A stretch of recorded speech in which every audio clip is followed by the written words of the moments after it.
الحمدللہ رب العالمین والصلاة والسلام علی سید الانبیاء والمرسلین اما بعد فاعوذ باللہ من الشیطان الرجیم بسم اللہ الرحمن الرحیم۔ الحمدللہ عز و جل آج ہماری عربی بول چال کی 7ویں کلاس ہے کہ جس کے اندر ہم عربی بول چال کے متعلق مزید سیکھیں گے۔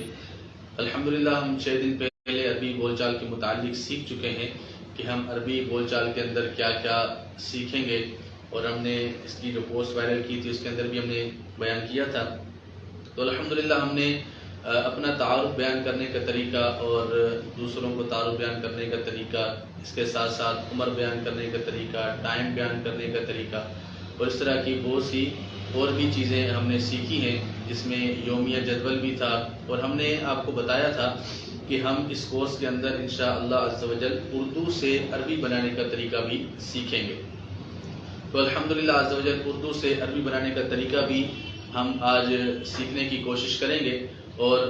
آپ کو بتایا جائے گا کہ اردو سے عربی کیسے بنائی جاتی ہے۔ تو اس کا جو طریقہ کار ہے وہ انشاءاللہ عرض کر دیا جائے گا، اس کے مطابق آپ کوشش کیجئے گا کہ اسی کے متعلق ہی اسی طرح ہی اپنے اسکلز کو بڑھائیں اور اردو سے عربی بنانے کی کوشش کریں۔ سب سے پہلے آپ دیکھیں کہ آپ اپنی زبان کو کسی اور زبان میں کنورٹ کرتے ہیں، اس کو آپ ٹرانسلیٹ کرتے ہیں، تو اس کو ہم اردو میں کہتے ہیں ترجمہ کرنا۔ ترجمہ کرنے کے بہت سارے طریقے ہوتے ہیں، ترجمے کے بہت سارے اصول ہیں۔ ہم سرسری سی گفتگو کریں گے کہ ہم اردو سے عربی بنانے میں کیسے مہارت حاصل کر سکتے ہیں، اس کی جو بنیادی جو بیسکس ہیں وہ کیا ہیں۔ پہلے تو ہم اس بات کو سمجھ لیں کہ ترجمہ کہتے کیسے ہیں۔ اردو سے عربی بنانا ہو یا عربی سے اردو یا کسی بھی زبان کو کسی دوسری زبان کے اندر ہم نے کنورٹ کرنا ہو، ہم نے تبدیل کرنا ہو، تو اس کا طریقہ کار کیا ہوتا ہے۔ ترجمہ کی تعریف یعنی ایک زبان کو دوسری زبان میں تبدیل کرنا، ایک زبان کو دوسری زبان میں تبدیل کرنا، یا ایک زبان کو کسی اور زبان میں بیان کرنا، یا یوں کہیں کہ قائل کا اپنے مافی ضمیر کو اپنے لفظوں میں بیان کرنا، یعنی قائل کا اپنے مافی ضمیر کو اپنے ان لفظوں میں بیان کرنا ہے کہ جس زبان کے اندر وہ ترجمہ کرنا چاہ رہا ہے۔ اس کی بنیادی جو اقسام بیان کی جاتی ہیں وہ تقریباً 4 ہیں۔ ایک تو لفظی ترجمہ ہوتا ہے، ایک محاورتی ترجمہ ہوتا ہے، ایک مفہومی اور ایک تشریحی ترجمہ ہوتا ہے۔ تو ہمارے اندر جو لینگویج کے اندر ہم بات کریں، ہم اگر زبان سیکھنا چاہتے ہیں تو ہم اس زبان سیکھنے کے اندر کسی حد تک لفظی ترجمے کا بھی سہارا لیتے ہیں اور کسی حد تک محاورتی ترجمے کا بھی سہارا لیتے ہیں اور مفہومی اور تشریحی ترجمے کا بھی سہارا لیتے ہیں۔ لیکن بنیادی طور پر چونکہ زبان سیکھنے کے اندر جو ہم بیسک اور بنیادی گفتگو کرتے ہیں وہ یہ ہوتی ہے کہ آپ اپنے مافی ضمیر کو اچھے طریقے سے سامنے والے تک پہنچا سکیں۔ جیسے آپ اردو ہیں، آپ کے سامنے کوئی عربی شخص آ گیا، آپ چاہتے ہیں کہ اس کے ساتھ آپ بیان کریں، اس کے ساتھ آپ بات کریں، آپ اپنی کوئی چیز بیان کرنا چاہتے ہیں، تو وہ اسی ہی چیز کا انتظار کرے گا کہ یہ جو بولنے والا شخص ہے اپنے مافی ضمیر کو پہنچا پائے گا یا نہیں، یعنی وہ سمجھ بھی پائے گا سامنے والا آپ کی بات کو یا نہیں۔ تو اس کو سمجھانے کے لیے اگر آپ نے پھر وہی صرف و نحو اٹھائی، بلاغت منطق کو آپ نے استعمال شروع کر دیا، تو شاید آپ اپنے مافی ضمیر کو اچھے طریقے سے بیان نہ کر سکیں۔ تو اس سچویشن میں جو آپ کی ابتدا ہوگی، جو آپ کی بنیاد ہوگی، اس کے اندر آپ کو کیا کرنا ہوگا، اس میں آپ نے سر فہرست سب سے پہلے یہ کام کرنا ہوگا کہ آپ اپنے مافی ضمیر کو جب بیان کرنا چاہ رہے ہیں تو اس کو کس انداز سے بیان کرنا ہے اور کیا بیان کرنا ہے۔ ٹھیک ہے، اس کا طریقہ کار سب سے آسان اور بہترین طریقہ کار یہ ہے کہ آپ زبان کو تبدیل کرنے میں، ترجمہ کرنے میں جن چیزوں کو ملحوظ خاطر رکھیں گے وہ اپنا مافی ضمیر ہے۔ یعنی مثال کے طور پر مجھے کتاب چاہیے، اب یہ آپ کا مافی ضمیر ہے کہ آپ نے کسی سے کتاب کو طلب کرنا ہے، کتاب کو طلب کرنا ہے، تو وہ کیسے طلب کریں گے؟ تو یہ آپ عربی بنائیں گے اس کی، تو سب سے پہلے آپ دیکھیں گے کہ اس کے اندر کس چیز کا انتظار ہے، کس چیز کا مطالبہ ہے، کس چیز کا سوال کیا جا رہا ہے۔ تو یہ طلب کا معنی پایا جا رہا ہے، یا ارید الکتاب، میں کتاب چاہتا ہوں، مجھے کتاب چاہیے، جسے آپ سامنے والے کو کہتے ہیں مجھے کتاب چاہیے، ارید الکتاب، یا مجھے کتاب دو، اعطنی الکتاب۔ تو یہ آپ اپنے مافی ضمیر کو جو آپ کے ذہن میں، جو آپ کے دل میں بات چل رہی تھی، اس کو آپ اپنے سامنے والے بندے کے سامنے بیان کرنا چاہ رہے ہیں، تو اس کو مختصر سا کوشش کریں گے کہ محاورتی طریقے سے ہم اس کو بیان کریں گے۔ لفظی ترجمہ کرنا ہوگا تو جہاں پر جیسے اب یہ دو لفظ تھے، مجھے چاہیے، کیا چاہیے؟ کتاب چاہیے۔ اب ایک فعل ایک مفعول ہے، ٹھیک ہے، فاعل کا معنی اس کے اندر موجود ہے فعل کے، تو یہاں پر لفظی ترجمہ ہم سمپل یہ کر رہے ہیں کہ مجھے چاہیے کتاب۔ لیکن اگر ہم اس کو دوسرے پیرائے میں لے کر جائیں گے تو یہ بھی لفظی ترجمہ میں نہیں ہوگا کہ جو آپ نے اپنا مافی ضمیر بیان کیا ہے اس کی ترتیب کچھ اور ہے، لفظی ترجمے کی ترتیب کچھ اور ہوتی ہے۔ جیسے لفظی ترجمے کی اگر ہم تعریف پر بات کریں تو اس کا عبارت کی اصل ترتیب کو پیش نظر رکھتے ہوئے ترکیب نحوی کا خیال رکھے بغیر لفظوں کا ترجمہ کرنا۔ اب آپ نے ترکیب نحوی کا بھی خیال نہیں کرنا، اور جس ترتیب سے عبارت لکھی گئی ہے اسی عبارت کو اسی طریقے سے ترجمہ کرتے چلے جائیں، تو آپ کا اس لفظوں کا ترجمہ کرنا جس میں نحوی ترکیب کا لحاظ آپ نے نہیں رکھا، جیسے زید کا غلام، تو ہم کیا کہتے ہیں؟ غلام زید کا، تو یہ لفظی ترکیب نحوی کے اعتبار سے ہوگی یا ترکیب نحوی کے اعتبار سے نہیں ہوگی، اس پر ہم کلام کر رہے ہیں کہ اصل عبارت کو آپ نے ترتیب کے ساتھ اس کا لفظ بلفظ ترجمہ کرنا ہے، اس میں ترکیب نحوی کا بالکل خیال نہیں رکھنا، ٹھیک ہے، اور صرف لفظوں کا ترجمہ کرنا ہے، تو یہ ہم اس کو کہیں گے لفظی ترجمہ، جس کو ہم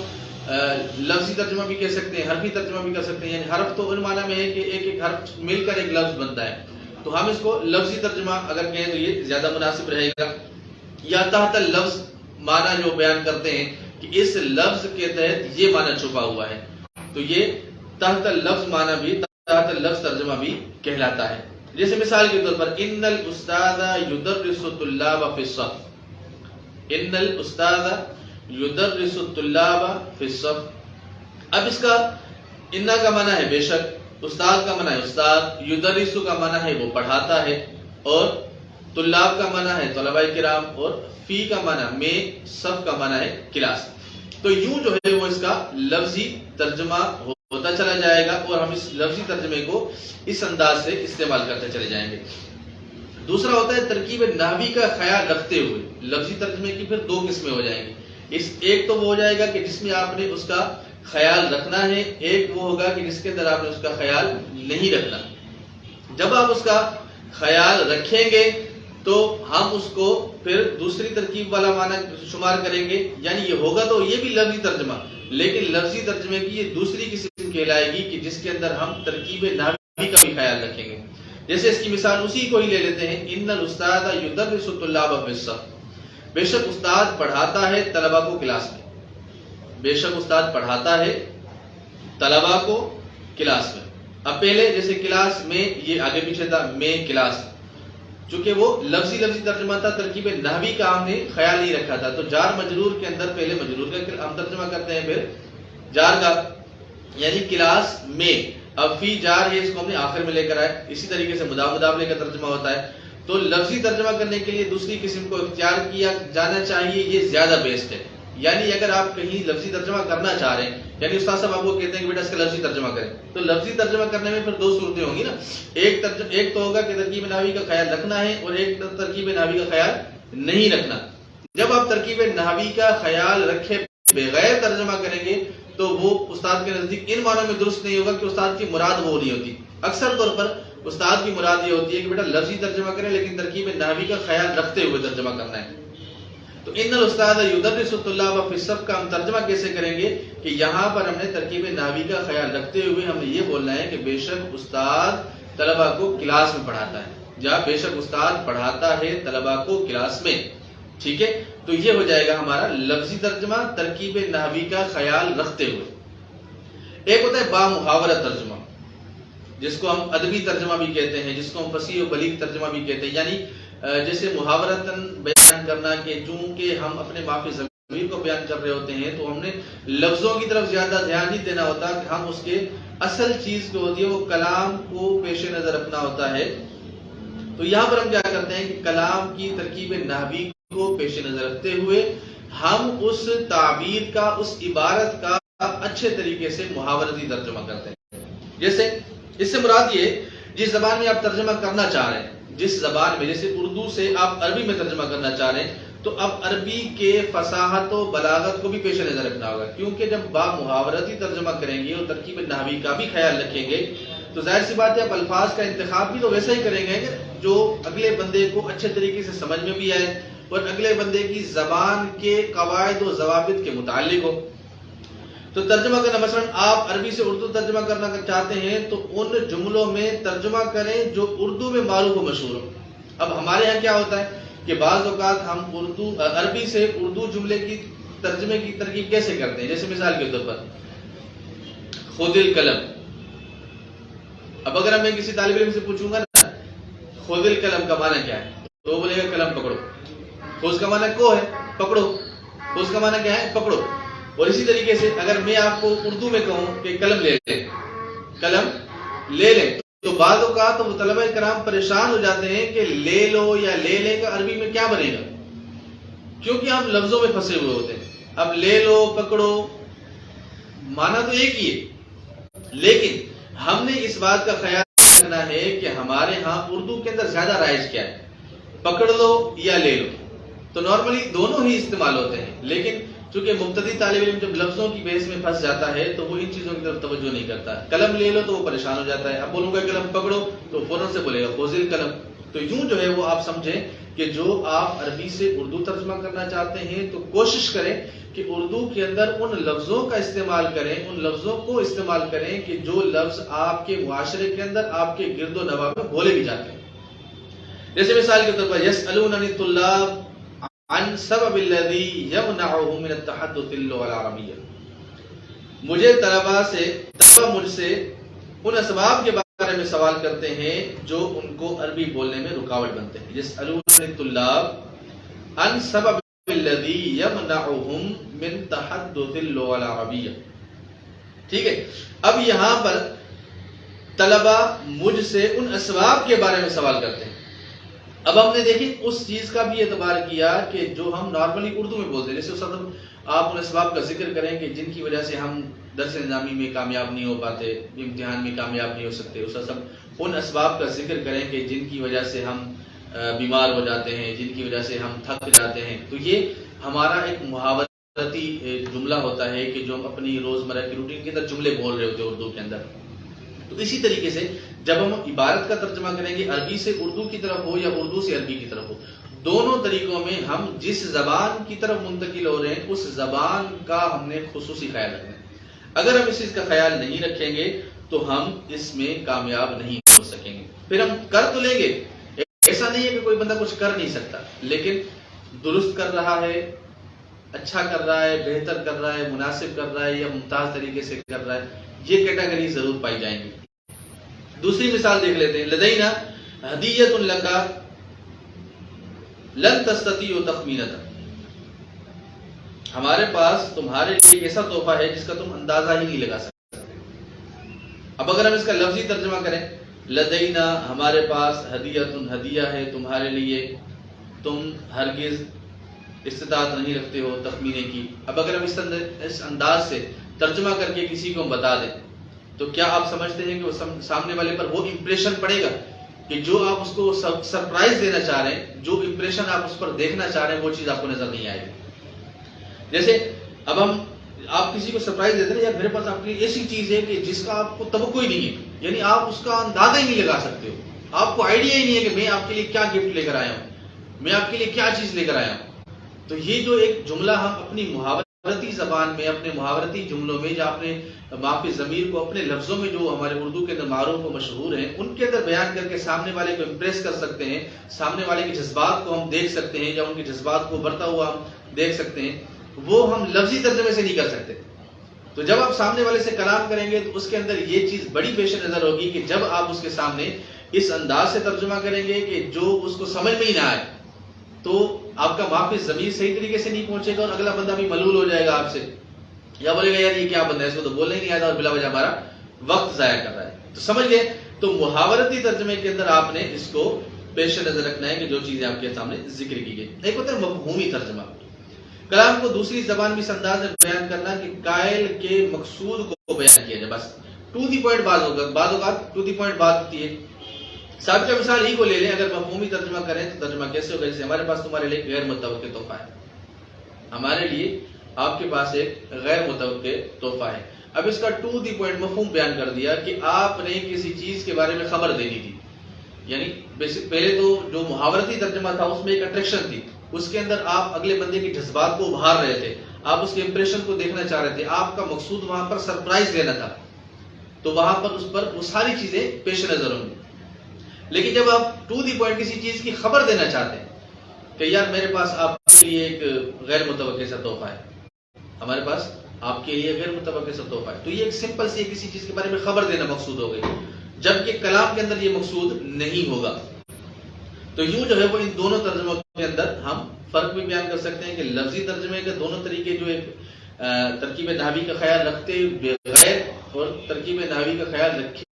رکھنے کے ساتھ ساتھ، دو چیزیں ہو گئی، لفظی ترجمہ، اور دوسرا تھا محاورتی ترجمہ. کہ محاورتی ترجمے کے اندر آپ اس انداز سے گفتگو کریں کہ اپنے مافی ضمیر کو اس مقاصد کے تحت بیان کریں کہ جو مقاصد آپ اپنے ذہن کے اندر لے کے جا رہے ہیں، جو آپ امپریشن سامنے والے پر ڈالنا چاہ رہے ہیں، جو آپ کا مقصود ہے وہ اچھے طریقے سے حاصل ہو رہا ہو.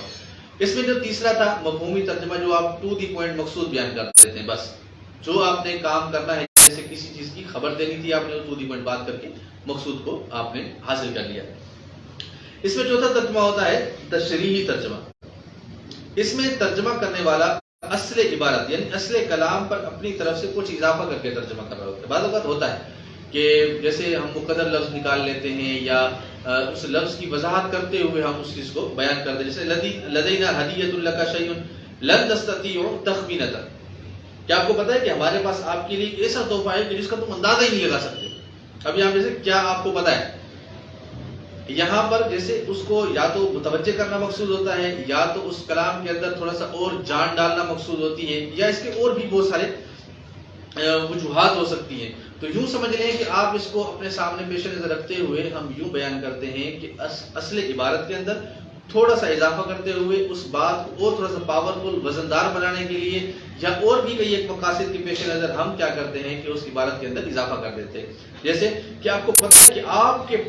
کے لیے ہمارے پاس ایک ایسا نایاب بہترین تحفہ ہے جس کا آپ اندازہ ہی نہیں لگا سکتے. یعنی واقعی اس بندے کے اب جذبات کو ابھارنا، اٹریکشن جو ہے وہ زیادہ بڑھ جائیں گی. تو یوں جو ہے وہ اردو سے عربی یا عربی سے اردو ترجمے کا طریقہ ہوتا ہے. میں نے مثالیں ساری کی ساری عربی سے اردو کی دی ہیں. اسی طریقے سے آپ اردو سے عربی والی بھی بنا سکتے ہیں. اب اردو کی چند ایک مثالیں اگر آپ دینا چاہیں تو ہم اس کو بھی لے سکتے ہیں. آپ کمنٹ باکس کے اندر اس کو ذکر کریں، انشاءاللہ میں کمنٹ بھی دیکھ لیتا ہوں اور اس کے مطابق پھر ہم آگے چل لیتے ہیں. صلو علی الحبیب صلی اللہ تعالی علی محمد صلی اللہ تعالی علیہ وسلم. ماشاءاللہ کمنٹ ویسے بھی بہت آئے ہوئے ہیں. شوال ندیب بھائی بہت انتظار کروایا. اللہ پاک آپ کو برکت نصیب فرمائے. کچھ مصروفیات بڑھ جاتی ہیں. کل بھی میری نیت تھی کلاس کو کنٹینیو کرنے کا، لیکن کچھ مصروفیت. بہرحال ماشاءاللہ ولی خان نے لکھا ہے تاریخ میلادی الخامس من مایو سنت 2005. ماشاءاللہ انہوں نے تاریخ پیدائش کے متعلق 3 جملے بنا کر بھیجے ہیں. 21 من مایو سنت 2021. زبردست. 14 من اگستس سنت 1947.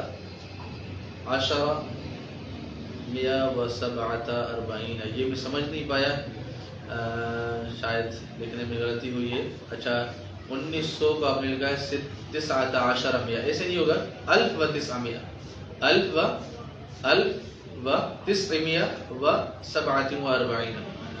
تو یہ جو ہے وہ تھوڑا سا آپ سے غلطی ہو گئی، اس کو درست کیا جا سکتا ہے. یہ ہمارے سابقہ لیکچر میں سے ہیں. ماشاءاللہ اس طلبہ کرام نے کمنٹ کر کے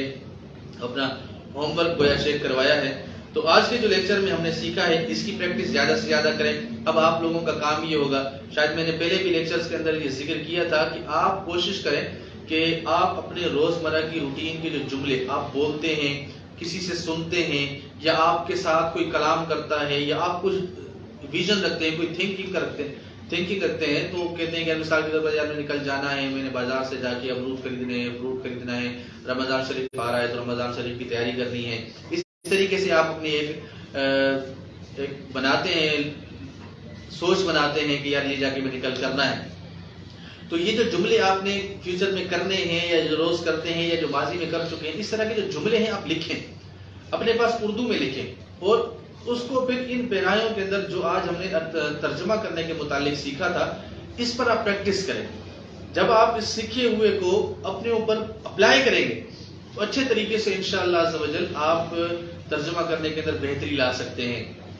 اپنے مافی ضمیر کو سامنے والے بندے کے سامنے اچھے طریقے سے بہتر کر سکتے ہیں۔ اگر آپ درس اندامی کر رہے ہیں یا ابھی مبتدی طالب علم ہیں یا متوسط ہیں یا ماشاءاللہ موقوف نڑے تک پہنچ گئے، تو یہ چیزیں انشاءاللہ آپ کو بہت زیادہ فائدہ دیں گی۔ تو میں امید کرتا ہوں کہ انشاءاللہ آپ اس سے استفادہ بھی کریں گے اور دوسروں تک بھی اس کو پہنچائیں گے، کیونکہ آج کا لیکچر ان معنوں میں تھوڑا سا اہم ہے کہ ہم اصل جو چیز ہے نا، جیسے لینگویج آپ سیکھنا چاہ رہے ہیں، تو لینگویج سیکھنے کے اندر یہی چیز اصل ہے کہ آپ کو اپنے مافی ضمیر کو بیان کرنا آ جائے۔ اب آپ کا مافی ضمیر کیا ہے یہ آپ کو پتا ہے، آپ اپنے مافی ضمیر کو کیسے بیان کرنا چاہیں گے، کیسے بیان کر سکیں گے، تو یہ آپ ہی بیان کریں گے، کیونکہ اس سے استفادہ کریں گے۔ کیسے یہ آپ اس سے استفادہ کریں گے تو آپ اپنے مافی ضمیر کو اچھے طریقے سے بیان کریں گے۔ اچھا، ایک چیز جو ہے سب سے جو اہم چیز ہے جو میں آپ کو بیان کرنا چاہوں کہ جو چیزیں ہم نے سیکھی ہیں، جتنی اقسام ہم نے سیکھ لی ہیں، اس کے اندر سب سے بہتر اور اچھا طریقہ کیا ہے کہ جس کو استعمال کیا جائے، تو میں یہ سمجھتا ہوں کہ آپ تشریحی ترجمے کو اور محاورتی ترجمے کو زیادہ پریفر کریں، اور بالترتیب، یعنی کہیں کہیں آپ ٹو دی پوائنٹ بات کرنا چاہ رہے ہیں تو وہاں پر آپ مفہومی ترجمے کو بھی لے سکتے ہیں۔ تو یوں سمجھ لیں کہ لفظی ترجمے کو نکال کر آپ بقیہ 3 ترجمے کو اپنے لینگویج کے اندر استعمال کر سکتے ہیں، یعنی اردو سے عربی بنانے کے لیے آپ اس کو استعمال کر سکتے ہیں۔ جیسے قرآن پاک کے اندر بعض اوقات حروف تنبیہ کا استعمال ہوتا ہے، یا کیسے کچھ ایسے اضافی کلمات کا استعمال ہوتا ہے کہ جو بندے کو اٹریکشن کروانے کے لیے، یعنی ان کا جو مقصود حاصل ہوتا ہے قرآن پاک کے اندر یا عرب لوگوں کے اندر، جیسے بہت زیادہ صفات کا ذکر کر کے بیان کرتے ہیں، یعنی ایک ہی چیز کو ہل تری جوال الجمیل، آپ نے وہ خوبصورت جمل موبائل دیکھا، ہل تری ماذا يعمل هذا الرجل الفقیر، اب رجل بھی بیان کر دیا، فقیر بھی بیان کر دیا، تو یوں جو ہے وہ بعض اوقات ایک لفظ کے ساتھ 2-3 صفات کا ذکر کرتے چلے جاتے ہیں، تو یوں جو وہ پریکٹس سے آئے گا۔ تو جتنا زیادہ آپ اچھے طریقے سے پریکٹس کرتے چلے جائیں گے انشاءاللہ اتنا ہی زیادہ آپ لوگوں کو اچھا سیکھنے کو ملے گا۔ تو اللہ کریم سے دعا کرتا ہوں کہ جو میں نے آج آپ کے سامنے ذکر کیا ہے وہ آپ لوگوں کو سمجھ میں بھی آیا ہوگا، اور آپ اس سے استفادہ کریں گے تو انشاءاللہ آپ کو سیکھنے کو ملے گا، پریکٹس کرنے کا موقع ملے گا، عربی بول چال سیکھنے کا موقع ملے گا، اور اللہ نے چاہا تو آپ میں امید کروں کہ دوسروں تک بھی پہنچائیں گے۔ اس ویڈیو کو زیادہ سے زیادہ شیئر بھی کریں اور محنت بھی کریں، کیونکہ کافی چھٹیاں ہو گئی تو انشاءاللہ ابھی اس کے بعد ہم دوبارہ کنٹینیو رکھیں گے اس کو، جو چیزیں رہ گئی ہیں، درس و بیان ہیں، 12 دینی کام ہیں، اس کے متعلق بھی ہم انشاءاللہ سیکھیں گے، کچھ مکالمے، کچھ عبارات ہیں اس کے متعلق بھی ہم سیکھیں گے۔ تو انشاءاللہ عز و جل آپ ہمارے ساتھ رہیں۔ اللہ کریم سے دعا ہے کہ اللہ کریم ہمارے لیے عربی تکلم کو سیکھنا آسان فرمائے اور دوسروں تک اس پیغام کو پہنچانے کی توفیق عطا فرمائے۔